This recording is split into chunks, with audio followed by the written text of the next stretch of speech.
mandaram um vídeo pra mim faz um tempo já, né? E eu não reagi na live, acabou passando. E já me cobra, pô, Arthur, você tem que responder, você tem que responder, você tem que responder, né? Que é o Ramagem, né? O Alan dos Panos, né? Falando da gente. O vídeo tem 7 minutos e meio. Será que vale a pena responder? Pessoal, põe na tela aí o printzinho. Os caras estão falando que o vídeo tá no perfil do Flávio Bolsonaro. Eu não tô sabendo disso. Mas enfim. Responde esse vídeo ou não responde, pessoal? Ai, não, eu não quero responder. Vocês querem que eu responda? Dá pra colocar na velocidade o e-mail? Olha lá, moleque. Vamos lá? Vamos ver o que tem. Quem é antigo, o Assis, o pessoal que tá aqui, a galera das antigas, do Terça Livre, sabe de tudo isso. Mas talvez você, que tem chegado agora, não saiba o que verdadeiramente era o MBL, por que ele ganhou força, como ele cresceu e como ele foi cooptado e sequestrado por Renan Santos e Kim Kataguiri. Então, pausa. Pro pessoal poder... Peraí, deixa eu entender. Então ele tá falando que o MBL cresceu e foi sequestrado pelo Renan Santos. O Renan, na verdade, fundou o MBL, cara. Né? Não sei se você sabe, mas... Enfim. Põe no em 25, vai, tá muito rápido. Saber direitinho o que era o MBL, por que ele ganhou força entre os jovens e como ele foi cooptado, porque pouca gente sabe disso, a gente fala disso desde 2014. Vamos lá. Perfeito. Desculpa, eu tive que ouvir uma áudio da minha mãe aqui, me fala de outro. Não, você só precisa narrar de novo, porque o pessoal, eu quero que faça um corte disso, você explicar como o MBL começou, por que ele ganhou força e como ele foi sequestrado por Renan Santos e Kim Kataguiri. Vamos lá. Como é que ele começou? O MBL começou... Bom, vamos fazer uma digressão um pouco mais antiga, né? Como é que os movimentos de rua começaram? Começaram lá em 2013, né? Com as chamadas jornadas de junho. Aí, dá pra fazer uma análise, dá pra fazer alguns programas a respeito disso. Já errou. Mas quem não se lembra dessa época, né? Teve aquelas manifestações. E nessas manifestações, que originalmente era uma manifestação, eram manifestações da esquerda, né? Essas manifestações foram, não de cooptadas, né? Mas porque não tem como cooptar sem algo central, né? Sem um comando central, mas simplesmente a população, que não era direita, né? Nesse momento, né? Era simplesmente a população decidiu, vamos pra rua também e vamos pedir o que a gente acha. Só que o que eles acham é totalmente oposto daquilo que a esquerda estava querendo que eles achassem, né? Então começaram a pedir privatização, começaram a questionar o governo Dilma, começaram a fazer um monte de coisa que não era a ideia. A Dilma tinha... Você tá confuso, Fera. Deixa eu te falar uma coisa. As manifestações de 2013... tá? Que era o Gigante Acordou lá por causa dos 20 centavos, veio do movimento Passe Livre. Teve um gap de manifestação até 2014. Não foi uma atrás da outra. Teve a manifestações de 2013, foram duas gigantes. Plau! Depois acabou. Parou. Né? Aí tinha uma aqui, outra ali pequenininha, Atos, tal. Isso não tem nada a ver com o MBL. Não tem nada a ver com o MBL. O MBL surge depois da eleição da Dilma em 2014. Tem nada a ver com o Renan, com o Kim. Nada a ver isso daí. Vai lá, continua. Proposto ali já estava na gaveta já uma constituinte exclusiva, que era golpe de Estado. Não tem outra leitura que se possa fazer daquele negócio, né? Era uma proposta de golpe de Estado, de fato.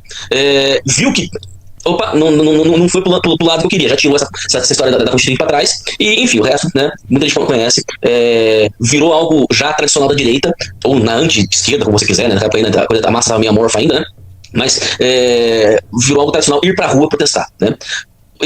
No final de 2014, houve a reeleição da Dilma, uma reeleição estranha, mas que era uma eleição que estava ali Dilma e Aécio, né? Então era mais do mesmo, né? 2014, ainda o Teatro das Tesouras acontecendo, né? E enfim, em algum momento surge, agora não vou saber exatamente precisar em que momento, mas no final de 2014 surge o MBL, o Movimento Brasil Livre. Nessa época o Kim Kataguiri, ele era um personagem da internet, né? Ele tinha o canal dele. Ele fazia alguns hangouts, ele até colava algumas vezes, né? Já tava colando lá com a figura do Olavo, mas era um cara que sempre falou de economia, não falava de outras coisas, não falava de conservadorismo. Tanto que teve momentos em que ele apareceu no Pânico lá do Emílio Suíta, e ele destaca: eu não sou conservador, eu sou liberal, né? Ele deixou bem claro. Então, a linha dele era o liberalismo. Nessa época, quem criou o MBL, o Movimento Brasil Livre, foi um cara chamado Paulo Batista. Paulo Batista é um cara muito liberal, né? Um cara manja muito economia. Meu Deus do céu, cara. Deixa eu explicar pra você quem era Paulo Batista. Paulo Batista foi um cara que o irmão do Renan, tá? Fez campanha para ele ser deputado estadual, isso sei lá em que ano, acho que foi para 2014. Tem nada a ver com o MBL, cara. O Alexandre Santos, né, fazia vídeos pro Paulo Batista. O Paulo Batista não tem nada a ver com criação, fundação do MBL, não tem nada a ver. Tem nada a ver. E o Kim Kataguiri nessa época tava fazendo campanha na internet pra um outro cara, pra um concorrente. Tem nada a ver. Vai lá, continua. Porém, é um cara que é um cara conservador. É um cara do nosso time, né? Eu gosto Filho de muito do Paulo pastor, Batista. evangélico, cristão. Exatamente, um cara cristão, um cara conservador, acho que não é pastor, mas ele fala na igreja dele, enfim. Não, o pai dele era pastor. O pai dele é pastor, acho que o pai dele é pastor, exatamente, né? E aí o MBL surgiu nesse ambiente, né? Com o Paulo Batista. E tava muito bem, né? Obviamente o Paulo Batista, né, começou a angariar outras pessoas dentro do MBL, o MBL começou a crescer, né? Teve ele cresceu bastante no Nordeste também, eu lembro dessa época, né? O MBL do Nordeste cresceu. Em algum momento, Nossa, e aí eu não me lembro, eu vou dizer pra você que eu não me lembro exatamente da explicação, mas o Paulo Batista ele foi retirado pelo Renan Santos, e o Renan Santos e o Kim Kataguiri tomaram o MBL. Pausa. Você mentira, cara, você tá viajando. Ele faz um trabalho. Pausa! Não tem nada a ver isso daí, velho. Não tem nada a ver isso daí. Você tá inventando isso. Você está inventando. Deixa eu te falar uma coisa. O MBL surgiu com o Renan. Eu nem conheci o Renan nessa época, tá? Isso aqui é história que eu sei. Inclusive, isso está no livro, né? Do MBL. Alguém marcou uma manifestação na Paulista. Alguém fez uma página no Facebook marcando uma manifestação na Paulista. E aí o Renan percebeu isso logo depois que a Dilma foi eleita, que a manifestação não tinha dono, que ninguém avisou a polícia, que ninguém tinha feito como deveria ser feito.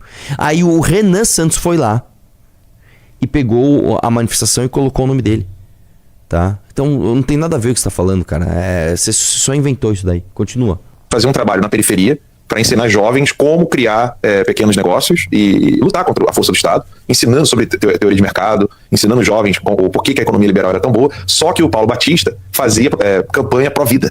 E aí isso foi inadmissível pro Renan Santos e pro Kim Kataguiri. E essa foi uma das maiores tretas deles com a gente. Nossa, lá cara. Em 2015. Ele só inventou isso. Você tirou da sua bunda isso. Você só inventou isso. Vai lá. Porque nós queríamos falar do Foro de São Paulo e da Agenda Pró-Vida nos caminhões, das manifestações. Eu estive, por exemplo, junto com outras pessoas, à frente da primeira manifestação do MBL no Rio de Janeiro, dia 12 de março, 12 ou 15. Não lembro se foi 12 ou 15 de março de 2015. 15 de março. 15, né? Então, 15 de março de 2015, eu estava no caminhão, foi de lá que eu soltei o grito que depois espalhou pelo Brasil inteiro, a nossa bandeira nossa bandeira jamais será vermelha, e eu vim de graça. Eu falei, pessoal, tô vindo lá de Mongagudo, Nova. Eu gosto muito desse. É tipo Forrest Gump, tá ligado? Vocês já assistiram Forrest Gump? Ele tá contando uma história e fala: ai não, merda acontece, aí o adesivo inteiro, shit happens. Não é? Você realmente acha que o Alan dos Santos criou o grito nossa bandeira jamais será vermelha? Ele inventou o grito eu vim de graça. Deixa eu falar, o Alan dos Santos era um bobo, cara. Ainda é até hoje, né? Mas era um tontinho, olavista, que acreditava em intervenção militar. Ninguém levava o Alan a sério, cara. Ele era um bestinha ali que, tipo, né? Coitado, né? Vai lá. Nova Iguaçu, eu morava em Comendador Soares, Nova Iguaçu, conhecido como Mongagudo, e eu falei, ó, eu vim de graça. Aí quem mais veio de graça? Aí a gente gritou e ficou aqui, o Brasil inteiro gritando, eu vim de graça e a nossa bandeira jamais será vermelha. Tá bom. Vai. E aí, nessas manifestações, quem era aluno do Olavo estava proibido de participar depois dessa primeira manifestação, porque a gente falava do Foro de São Paulo e da Agenda Pró-Vida. E isso foi inadmissível, inclusive, essa Agenda Pró-Vida do Paulo, que não é o Paulo Figueiredo, tá, pessoal? Paulo Batista. Ele, sim, fundador do MBL, foi retirado pelo Renan Santos e pelo Kim Kataguiri, sobretudo pelo... Vou falar uma coisa, se o Paulo Batista é o verdadeiro doador, fundador do MBL, assim como vocês disseram que o Alexandre Frota era, por que então ele não brigou pela marca? Ou então mais, se ele era o verdadeiro fundador, se ele era uma pessoa que tinha legitimidade, né, da liderança daquelas pessoas, por que ele não fundou outro movimento então? É simplesmente, todo mundo é fundador do MBL, né? Depois que o negócio dá certo, todo mundo é fundador. Deixa eu te falar uma coisa, cara. Se por acaso aquela briga do Alexandre Frota a gente tivesse perdido e o Alexandre Frota pegasse a marca MBL, ninguém do MBL ia continuar no MBL. Todo mundo ia falar, tudo bem, Renan, Kim, Arthur, Alexandre, Pedro, qual que é o nosso novo movimento? Sei lá, vai chamar Movimento Ana Livre. Todo mundo ia fazer parte do Movimento Ana Livre. A liderança é espontânea, cara. Você não tem uma contratação, você não tem um contrato de trabalho, você não tem uma... Não tem nada disso, cara. Assim, vocês só inventam essas coisas, né, cara? Vai lá, continua aí. O Kim ainda era bem menininho. O Renan Santos é quem realmente tomou a frente e roubou o movimento do Paulo. Roubou. Perfeito. E aí, em algum momento, né, o Kim começou a se projetar, né, a história da marca, né, que o texto falou, né, porque ele começou a se promover pessoalmente, e exemplo de promoção pessoal é a tal daquela marcha pela liberdade, né, que você tinha a população engajada nas ruas, já se organizando nas ruas mesmo, né, mudando o eixo, obrigando os políticos a irem até São Paulo e Rio de Janeiro, né. O que eles fazem? Eles desmobilizam essa estrutura toda, desmobilizam a população que estava se engajando fim de semana após fim de semana para manter uma manifestação permanente, e eles começam a marchar e a pé até Brasília. Pausa aqui. Isso aqui eu vou te falar qual que é essa treta, tá? O Olavo de Carvalho falou que não tinha que ter impeachment. O Olavo de Carvalho não tem que ter impeachment. O O Olavo Carvalho falou o seguinte: vocês têm que ficar em São Paulo e principalmente no Rio, que é onde a maior parte das Forças Armadas estão, para que você faça com que as Forças Armadas tirem a Dilma do poder na base do fuzil. Essa era a tese desses idiotas. Entendeu? E a MBL falou: não, a gente vai marchar até Brasília porque a gente vai fazer uma operação para virar voto e deputado e tirar Dilma democraticamente do poder. Aí eu gosto que eles falam o seguinte: não, eles desmobilizaram as pessoas. Deixa eu ver se eu entendi. Então existe uma massa de pessoas ali, de forma orgânica e natural, né, se mobilizando para ir na tese do Olavo de pedir golpe militar. Aí o Renan Santos desmobilizou. Ele fez o quê? Ele chegou para pessoas, estejam desmobilizadas, cada um para sua casa. O Renan me desmobilizou. As pessoas foram embora para casa. Cara, se você, Alan, foi o fundador do grito Minha Bandeira Jamais Será Vermelha, eu vim de graça. Se as pessoas estavam se mobilizando, quem é Renan Santos na fila do pão, irmão? Por que você não continuou? Você tinha o Paulo Batista, o grande líder, né? Por que vocês não fizeram o movimento de vocês e conseguiram impeachment? Aliás, conseguiram a intervenção militar lá em 2014, 2015? Por que vocês não fizeram isso? Não, a culpa é do MBL porque o Renan desmobilizou. Não, cara, o Renan simplesmente ele marchou para Brasília contra o PSDB, inclusive. Né? Pra quem não sabe, o PSDB não queria protocolar um pedido de impeachment. É muito ridículo, né, cara? Vamos lá. Continua, deixa eu ver o restinho. Né? Uma promoção pessoal, pra chegar lá e fazer o quê? Entregar um pedido de impeachment pro Eduardo Cunha, que obviamente sentou em cima. Mas naquele momento, aí você teve revista procurando Kim, colocando a revista internacional, acho que a Times. Pausa aqui. Não, cara, você tá completamente confuso, cara. Primeiro que o pedido de impeachment andou, tanto que a Dilma sofreu impeachment. Segundo que a Time foi falar do Kim depois, tem nada a ver. A Time fez uma reportagem dos eu não sei se foi Time ou Forbes, acho que foi a Time, né? Dos jovens mais influentes under 30. Forbes Under 30. Forbes Under 30, tipo das pessoas mais influentes abaixo dos 30 anos, né? Se não me engano tinha Felipe Neto também, tinha um monte de pessoas. Então você tá todo confuso aí, cara. Você não tá sabendo nem colocar as coisas nas datas corretas. Deixa eu ver o finalzinho. Valeu a pena ver esse vídeo, eu gostei. Sobre o Kim Kataguiri, né? O jovem que comanda as multidões do Brasil, né? Sabe, um negócio assim, esquizofrênico, né? Esquizofrênico, os caras acharem realmente que o povo tá vendo pra rua porque o Kim pediu. Sabe, um negócio assim maluco, realmente maluco, né? Mas é nesse momento que aí o MBL se consolida, né? E começa a se consolidar como uma disputa com o Jair. E eles não, em momento algum, daí pra frente, fera, pausa essa aqui. mentalidade de... O Jair nem existia essa época. O Jair era um deputado corporativista, tá? Que não fez absolutamente nada pelo impeachment. Ele nem fez nada pelo impeachment, como também não fez nada pela articulação olavista de ter um golpe de Estado. Ele não fez nada. Nada. O Jair Bolsonaro não fez nada. Me mostra um vídeo aí contundente do Jair Bolsonaro na época do impeachment. Me mostra aí, ele não fez nada, cara. Nada. Sabe o que ele fez? Ele apareceu na fotinho lá com o Eduardo lá pra fazer o izinho de impeachment junto com o Eduardo Cunha, né? Foi isso. E aí o Eduardo Bolsonaro, quando viu o acampamento, ouviu a marcha, alguma coisa assim, falou: se vocês quiserem dormir no apartamento funcional, dorme lá. Inclusive o Riso dormiu na mesma cama que o Eduardo, né? Que era um idiota também, não tá fazendo porra nenhuma. Vamos lá. Nós somos a verdadeira direita. E o Jair Bolsonaro tá roubando nosso protagonismo. Se instalou no MBL de um modo que até hoje não saiu. Não vai sair nunca, porque é do caráter deles. Até hoje, o Kim quer, porque quer. O Kim Kataguiri, o Renan Santos, eles querem. O sonho deles é que o partido deles, Missão, etc., né? Seja o partido da direita no Brasil. Quem é antigo, o Assis, o pessoal que tá aqui. Grande denúncia, cara. Você realmente acha que... Cara, você surpreendeu muita gente. Vocês querem que a Missão seja a direita brasileira? Nossa, cara. Pô, como é que você revela uma coisa dessa sobre a gente, velho? Nossa, que coisa ridícula, né, cara? E aí, o que tá acontecendo? Tem mais Alan dos Santos, vamos lá? Você tem aí o Alan tentando entrevistar na Campanholo. Tire suas próprias conclusões. Vamos ver isso daí. Eu vi um trechinho, né, que ela chama de babaca, né? Deixa eu ver. A verdade é a seguinte, pode colocar a câmera aqui para mim, por favor, produção, porque o pessoal precisa saber disso. Vocês sabem muito bem que tem uma galera que tá com medo de falar a verdade. E qual é a verdade que esse pessoal quer? Eles querem fingir que estão apoiando Jair Messias Bolsonaro e os seus filhos, sobretudo Eduardo e Flávio, para dizer o que para vocês? Não, continua votando em mim, vota em mim que eu vou apoiar o Bolsonaro. No fim, o desejo desse pessoal é dizer: eu tenho um projeto de poder pessoal, não quero estar junto com o Bolsonaro, mas não tenho a coragem de falar isso antes das eleições. Tá aí o vídeo, a produção vai colocar o vídeo pra vocês. Eu cheguei, ela veio me cumprimentar. Quando ela viu que tava gravando, não ia ter como que fingir. O que tá rolando? Eles estão percebendo o seguinte, né? O nicolismo cultural, né? O Nicolas Ferreira, tal, já tá pegando uma Ana Campanholo aqui, uma Carol Detone ali, né? Um Lucas Pavanato aqui, sei lá, um outro aqui, outro acolá, né? E o Nicolas vai ficar mais poderoso do que a família Bolsonaro. Isso já está dito. Vocês vão perder essa briga, né? Porque o bolsonarismo é um produto obsoleto. É isso. E aí vocês estão... Agora, vocês estão tentando, né? Ver como é que faz. Vai, bota aí. Porque gravando fica tudo registrado. E a Ana correu. Eu tô entrevistando todo mundo aqui. Eu nem tô pisando aqui no cenário da timeline. Eu tô deixando o pessoal falar. Deixei o Pitório falar. Deixei todo mundo utilizar a estrutura da timeline para poder... Deixei o Pitório falar. Enfim, vai lá. Participar, fazer corte, divulgar. Eu quero entrevistar e apoiar todo mundo. Por que eu não posso entrevistar a Ana Campanholo? O microfone tá aberto aqui, ela tá ali atrás, ela pode sentar aqui e conversar civilizadamente, sem xingar, sem dizer que a pessoa é escrota, sem dizer que a pessoa trata os outros do jeito como ela vai falar. Vocês vão ver no vídeo. Eu simplesmente queria perguntá-la por que ela quer permanecer no PL, atrapalhando. Olha que legal. Não sei se você percebeu, eles estão fazendo um CPEC, né, nos Estados Unidos, que ninguém falou sobre isso. Só se fala em outra coisa.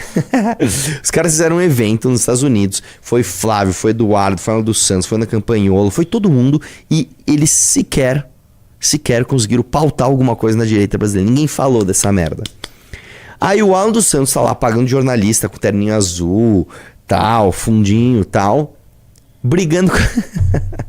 Cara, isso aqui é equivalente ao seguinte. Imagina que a gente faz um congresso do MBL. Aí, sei lá, eu tô lá, né? Fala, pessoal, estamos aqui no Congresso do MBL. Aí eu, sei lá, eu brigo com, sei lá, com o Pedro Deirô. O Pedro tá ali, ó. O Pedro ficou me chamando de babaca, né? Caramba, velho. Vocês entenderam o que é o bolsonarismo? Vocês entenderam o que é o bolsonarismo? O bolsonarismo é isso, é um conjunto de projetos individuais, um monte de gente sem coordenação, um monte de gente burra, fraca, de psicológico abalado, que fica pensando, como é que eu faço pra ter mais like hoje? Amanhã eu vejo o que eu faço. Ninguém trabalha por projeto nenhum. Todo mundo trabalha pelo seu dia. Eu quero que o meu dia tenha likes, é isso, é só isso. O Pedro ali, ó. Imagina, cara, que coisa ridícula. Eu dentro de um evento do MBL, ficar xingando alguém do nosso time, cara.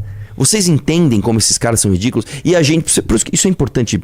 É bom que isso esteja acontecendo, porque assim, quando esses caras falam de unir a direita, a gente tentou tanto, cara. Mano, nós temos divergência, vamos tratar no bastidor. Vamos não vazar isso pra fora. Vamos trocar uma ideia aqui, vamos resolver a gente. A gente tentou tanto, cara. Quantas vezes eu não tentei falar com o Gil Diniz? Gil, não vamos brigar, cara. Senta aqui, vamos resolver. Qual o problema? Quantas vezes eu não falei com o Eduardo Bolsonaro? Eduardo, ó, vamos fazer assim, assim, assim. E esses caras fazem isso, cara. Se eles fazem isso entre si, você imagina com a gente. Na época que a gente tava, vamos combater o PT? Então vamos parar. Vamos parar de brigar? Então demorou? Vamos trocar uma ideia aqui? Aí os caras fazem essas coisas. Mano, o tempo é o senhor da razão, mano.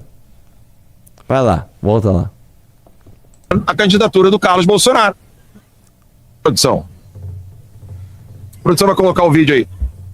Assistam e tirem as suas conclusões. Tá aí o vídeo. Oi, Ana, tudo bom? Oi, Alan, tudo bem? Como... Aí ele tá filmando? Tô filmando, claro. Transparência total. Pausa aqui. Transparência total. Você vê como essas pessoas, elas não têm um mínimo código de conduta. Vamos supor que eu briguei com o Kim. Eu tive uma briga com o Kim. Pô, Kim, eu acho que você tem que ser candidato a deputado e eu que tenho que ser o candidato a governo.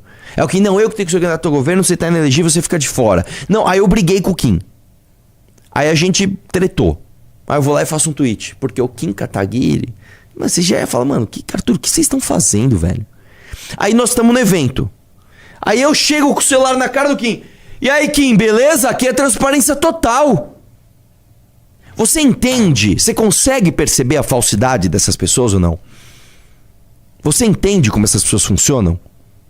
Você entendeu isso? Cara, quantas e quantas experiências eu não tive com essa gente, velho? Quantas e quantas experiências eu não tive com essa galera de trocar ideia e o cara não para de sinalizar virtude. Você, pelo amor de Deus, mano, não dá pra conversar com você é um falso do caralho. Isso é jeito de tratar a Ana Campagnolo? Eu vou dar um exemplo pra você.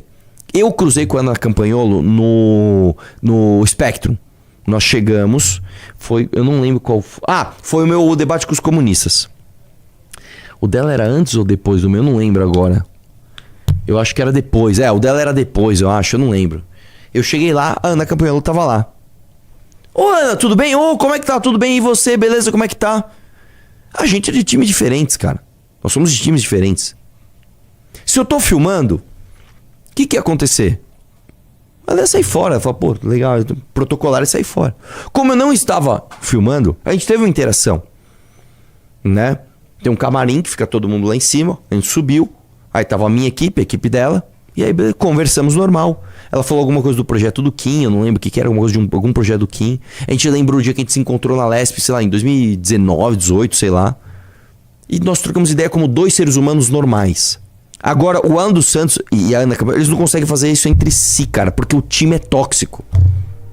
Opa, fala pessoal, obrigado por assistir até aqui. Se curtiu o vídeo, se inscreve no canal para fortalecer e comenta aqui embaixo que eu quero saber a tua opinião. Até o próximo vídeo.